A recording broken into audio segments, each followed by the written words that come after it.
I'm Jacob Smith, and this is my final speech over the Moulin Rouge.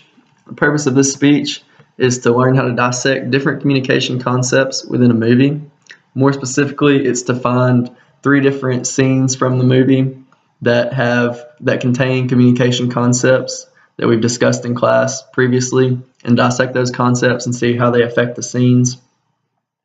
You should listen to this speech because it provides a closer and more in-depth look at some of the social interactions from the movie. These are interactions that we use in everyday life. We just don't realize it. I've been studying communication for the past semester, which hopefully with a little bit of luck, I won't have to do it again next semester. And have been communicating with other people ever since I can remember. So that's why I think I'm credible to give this speech. All right, so in the first scene, we see Christian in his apartment room just going about his business, and the cast of the movie, which look like a circus cast, come crashing through the ceiling. They're arguing, they're bickering, they're not really getting anywhere with their argument. It's just a lot of yapping going on. And about this time, Christian bursts into song. Whenever he does this, it grabs everyone's attention, the arguments stop, and Christian has full control of the room.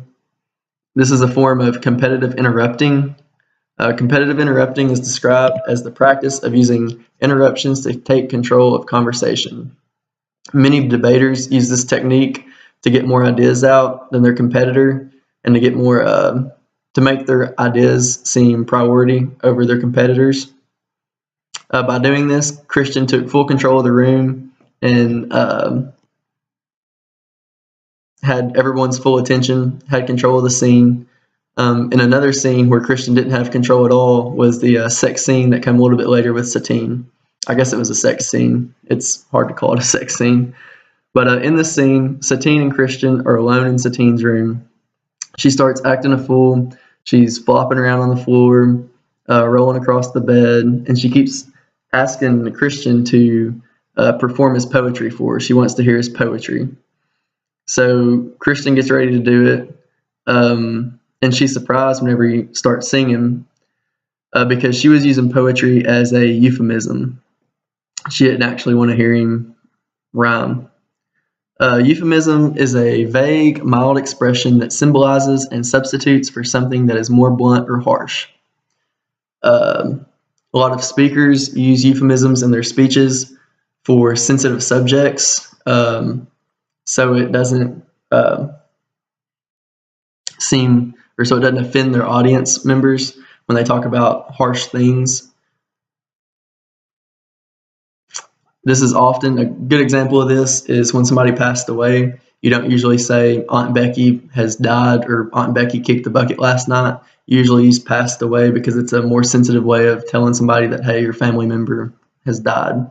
So passed away would be a good euphemism for someone dying. Whenever you use euphemisms, you want to make sure that your audience knows what you're talking about or what the euphemism is for. Otherwise, you'll end up like Satine and Christian in this scene. Moments after this awkward scene, the whole cast is in Satine's room, and this is including the Duke. And in this scene, Harold, Satine, and Christian and the whole gang were trying to convince the Duke to invest in a play that they were making up as they went along. There wasn't much informing going on because they didn't really have a play. It was more of a persuasive skit that they were trying to ultimately get the Duke to invest. They're really just trying to cover their butts, but ultimately they wanted the Duke to invest in this play that they were making up. So this scene demonstrated persuasive speaking. They kept a positive tone through the entire scene. Positivity is key when trying to persuade someone or trying to persuade an audience. It makes the audience believe that you believe in what you're talking about. A negative tone will just turn people away from you or keep them from listening. The way they organized their persuasive skit was through Monroe's motivated sequence, which contains 5 parts that the speaker must appeal to. These 5 parts are attention, need, satisfaction, visualization, and then action. Harold grabbed the attention of the Duke at the very beginning whenever he said that the play would return 10% of his initial investment. Their need is for him to invest because they don't have money without him. And the visualization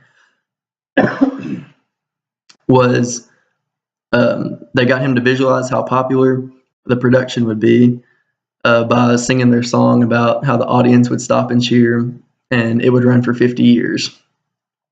And then the action is to get the Duke to invest, which ended up happening at the end of the little skit. So in conclusion, we've looked at 3 aspects of communication that were used in this play. The first one was being competitive interruption, the second being euphemisms, and then the third being persuasive speaking.